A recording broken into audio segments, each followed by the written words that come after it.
This week on the weekly update, Tom talks about arms and fannies, and I look at some numbers. This is the weekly update. Thanks for watching. Okay, welcome back. We've got another week of information for you, and we've got Tom here from Guild Mortgage, and I'm Spencer from Sotheby's International Realty over in Bellevue. Tom, why don't you kick us off? Sure. It's always nice to be here. Thanks, Spencer. So in the last week, we saw mortgage rates. They ticked back just a smidge, but then they popped up a little. So we're right about 6% right now on a no points loan. We are seeing less competition as far as number of offers coming in on homes. There's, one offer here, one offer there, but then we just had one this last, just a couple days ago where it looked like they were going to be the only offer, but then 3 other offers came in at the last minute.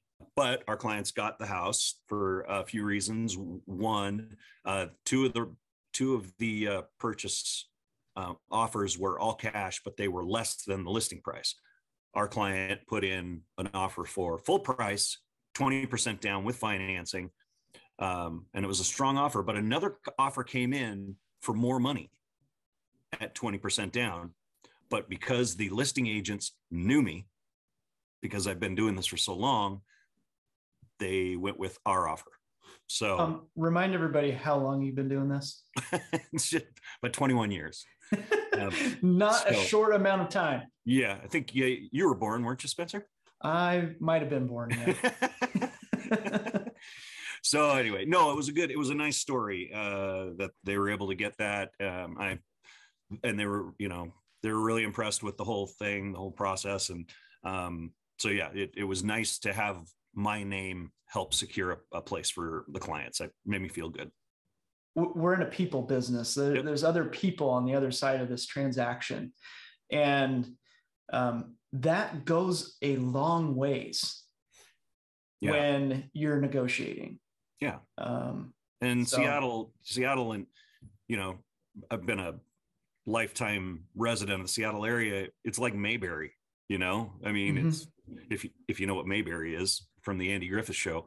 Oh yeah. Dating myself a bit, but anyway, it's like Mayberry. People who've been there, they know each other. People who've been in the business, in the real estate business, in the mortgage business, we all know each other. And so, so anyway, it's a nice benefit. And then rates, stabilized. So that helped them out as well. And, to keep their payment down a little bit. They end up paying a point for the rate, but we can go into that a little later if you like. Tom, do you want to talk a little bit about some of these different loan types that I keep hearing about, 5, 7, 10-year ARMs, adjustable rate mortgages, interest only, stuff like this, buy downs, that sort of thing that I think buyers are going to start hearing a lot of. Yeah. So a lot of clients right now are opting for ARMs, which stands for adjustable rate mortgage. And you can either get a 5-year, 7-year, 10-year, and the rates are different as far as those go. The shorter the adjustable rate mortgage period, so like the 5-year, the rate's going to be better than say the 7 or the 10. And what it means is you locked in a rate for 5 years. Okay. And then basically, without going into any huge detail, on day 1 of year 6, your rate will adjust and pretty much to whatever the market is at that time. If the market's lower, it'll adjust down. If it's higher, it'll adjust up.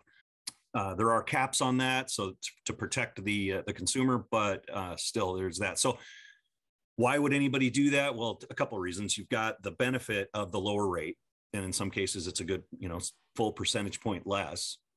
So you got the better rate, you just have it for a shorter period of time. So some people do that because they're not planning on staying in the house for a long period of time. So why sign into a 30-year fixed if they're not going to be there for 30 years? Mhm. So some people are getting a 5-year arm, 7-year arm, or 10-year arm. Let's say the 10-year arm, they plan on being in the house for 5 to 7 years. 10-year arm probably makes sense for them. Mhm. But, if you're planning on being in the house for 15, 20 years, having a 5 or 7-year arm or even a 10-year arm probably wouldn't be worth doing that, because then you got to refinance at that time to get out of it, to get into something more permanent, or another arm if you like. So most people that I'm dealing with are going with the 30-year fixed right now, even with the arm loans, because people are planning on buying and staying long-term in those homes. Yeah. What is a good option for folks right now to maybe get that rate down a little bit more? They can actually buy the rate down with discount points. You can pay a discount point, which is 1% of the loan amount. Let's say the loan amount's $500,000. So that's a $5,000 charge. Mm-hmm. You can pay that to reduce the rate. So let's say 6% is at par. They pay the $5,000 to get the rate down to 5.625. Okay, that's 3/8 of a percentage point. That's pretty darn good. Mm-hmm. What you do then is look, what would the difference in payment between 5.625 and 6% be? What's that payment per month difference? Now, if I can throw something in real quick, one thing we're seeing, since we're seeing things kind of stabilize as far as competition on offers, we're not seeing like 20 offers on one deal. We're getting back to maybe a market where only one offer is coming in on a house. Well, if that's the case, a lot of times the buyer's agent can ask the sellers for a credit for closing costs. So in this 100%. Case, they could ask for a $5,000 credit toward closing costs. Well, then guess what? The seller's actually paying for your rate to be reduced for you. The other thing that works too, that I use a lot of the time, is stacking the closing costs. So like, let's say the purchase price is $800 and you want to buy your rate down with some closing cost credits from the seller. Well, offer them, I don't know, $810 or $815 or $820, depending on what your closing costs are, and ask them simultaneously for a $20,000 credit or a $10,000 credit. So you're virtually paying the list price, but you're getting that cash up front to either buy down your rate, pay all your closing costs, and you're still giving the seller what they want. And it's a win-win for everybody.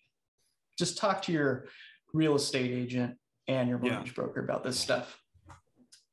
We do have first-time home buyer program through Fannie Mae, where if they qualify, they can actually put, because normal buyers have to put at least 5% down unless it's FHA. Mm-hmm. But if you're a first-time home buyer, you qualify, you can put as little as 3% down to get into the home. It's a great deal. And Fannie Mae describes, or they define a first-time home buyer as somebody who hasn't had ownership in a home in at least 3 years. Mm. So if you sold your home 4 years ago and now you're buying again, you're technically a first-time home buyer again. And do they have to take any classes or anything? They do. Yeah, it's just a quick online. I think it's 30 minutes. It's a first-time home buyer class. I'd send you the link, and you just sign up. You take the class. Only if it's a couple buying a house, only one of them has to take the class, mm-hmm. and get that done. But yeah, that is a requirement, but it's super easy. That's awesome. Because people, maybe they've got great income, but they just don't have the funds to put down. Well, thanks, Tom. Anything else you want to add? It's something floating around right now that we're trying to impress on people is marry the house, but only date the rate. What we mean by that is, okay, the rates are 6%. Okay, just get the house. You want the house? Just get it. Lock the 6% or 5.75 or 6.25%, whatever it is. Lock it. Get the house. After that, you have the house. Okay, nobody can take that from you as long as you make your payments. But if the rates do go down, you can always refinance, get that lower rate. Anything's possible. Or down the line, if you want to refinance to an ARM loan or something like that. So you're not married to that rate for the full time. You don't have to be. But We want you to marry the house. We want you to get the house. So put a ring on it. So that's my little 2 cents there. Look, if there's one thing that I don't think is going to change in the near future, that's going to be inventory here in Washington State, especially Western Washington, Puget Sound, Seattle, Bellevue. It's just not going to go up. Supply has been outpacing the demand here for decades. And all the economists, all the local investors and, private money people, they're not expecting the inventory to go up anytime soon either. Some of them are thinking 30, 40 years we're going to be in this pickle. Wow. And so when you couple that with, rising rents and inflation and a rising rate environment, Tom, do you think we'll hit 8-9% by the end of the year on mortgage rates? What's your thoughts on that? Personally, I don't think so. Okay. I think there you have it. I mean, 7 is possible. Yeah. 8 or 9, I don't see that. I mean, but we'll see. We'll see. Well, I guess we'll see. Only time will tell. Yeah. I mean, it depends. If the federal government can temper inflation, then we'll see a leveling off of the interest rates. Yeah. So like Tom was saying, if you can get into the house, not stretch yourself too thin, get into it, find something so that you can at least start playing the game and take advantage of things that renters don't get to take advantage of, like writing off your interest and stuff like that. Let's look at the market real quick and kind of wrap this thing up. Here's what we got from Everett to Federal Way in the last 7 days. We've got 985 new listings, 774 pending, 784 on the solds. This is single family homes sales in Seattle. And what we're looking at here is the solds in the last 7 days and the days on market. You got 10 days on market. So this realistically, what this number is saying is that it's about 30 days old in the last week. You had 177 homes closed. This is all price points. Spencer, I have a question. Yeah. That 177 closed, is that actual closings or is that just under contract? That's actual closings. This is separate from, we got pendings up here, and those are at 9 days. Got it. Okay. Average. 149 went pending last week. But we come over here and look at the active data, and we've got 27 days average on market, which I thought was pretty interesting, and about 1,000 listings active in the market right now, all price points. Come over to the condo market, and you've got a similar story, about 65 listings. Average of the close is about 12 days. And your pendings is about 13 days on average, with 32 that just went pending in the last 7 days. And then your active situation is about 600 with 42 days average on market. Big uptick. Yeah. Come over to the east side, single family homes. You've got 160 that went pending last week, average day on market for 10. Your pendings are 15 days on average in the last week. And actives, 27 days on market. Crazy. So things are sitting. If there's one thing to learn from this whole thing, obviously, things are sitting longer on the market. Buyers are able to be a little more selective. You're seeing a lot of price reductions, almost like 50 to, gosh, I saw as high as 2/3 of the listings that hit the market experienced some sort of price reduction in the last 7 days. How much of that is left over from people trying to come in at a high price and get an even higher price by getting it bid up? Well, let's just look at some of it. Let's look at these price reductions here. after it's been on the market a couple of weeks, let's look at the days on market here. So yeah, you've got price reductions after a week.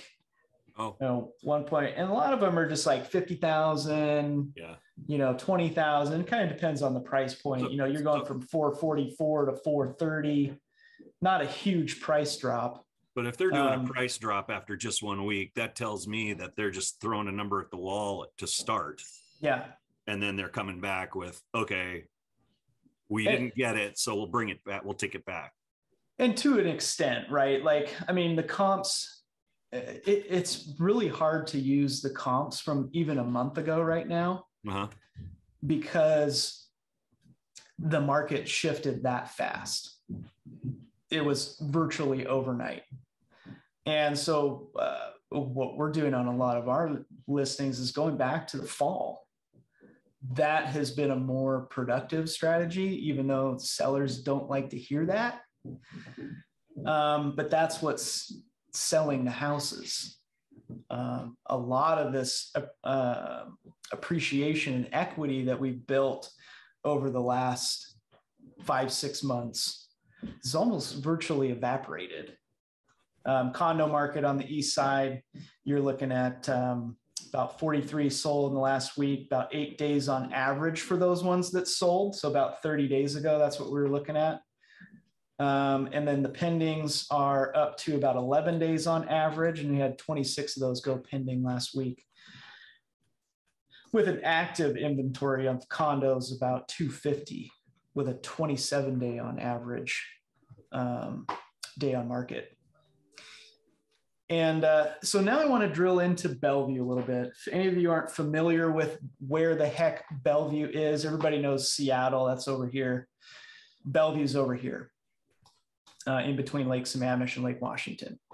When we look at the median sales price over here, it's 1.5, a little bit higher than Seattle. I think you've got several reasons for that. The average sale price is 1.8. So there's a lot of like super uber high price stuff over here. We're talking like 20 million. Percent of asking price, this is down about 1.3% since last year.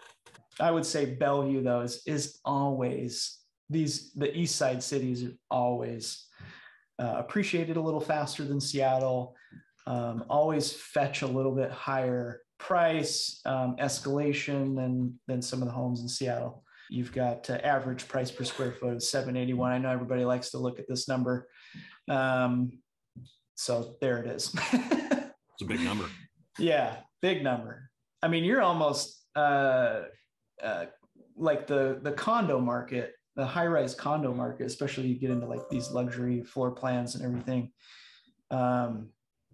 You're over $1,000 a square foot for those usually, $1,200, I think is the average. So that's where we're at for Bellevue. Average day on market for the sold properties was 7 about 30 days ago, and had 24 of those close this week. You can see we've got a lot of closings here in that $2+ million price point, which is above that average over here. Your pendings are up to 17 days. That's a +10. And this is that a lot of these listings are coming from, over 2 million, or you really don't have that many that went pending this last week. But when you look at actives, we've got 155 listings just in Bellevue, just in this little area right here. This includes Factoria, Newport, Westlake Sammamish, all these areas, and 24-day on average there. So pretty crazy stats for the market right now. I think you'll see this trend continue throughout the summer, and there's going to be good buying opportunities for people that are still shopping, who have been eliminated from the game, or have just gotten out through fears of what's going to happen with the world, who knows, World War III, that sort of thing, hyperinflation, whatever. People are dogs and cats living together. Dogs and cats living together, making babies. Who knows? I don't know. That's the market update for the week. As always, reach out to Tom and I. If you have any questions about mortgages or real estate, we're always happy to chat and provide advice for people. Always recommend coming to the office and sitting in on a buyer's consult for people who are looking to get in the market, either first-time home buyers or downsizers or looking to move up. Yeah, mover-uppers. Yep. Always a good thing to get in. If you haven't bought a home for 10 plus years, everything's changed.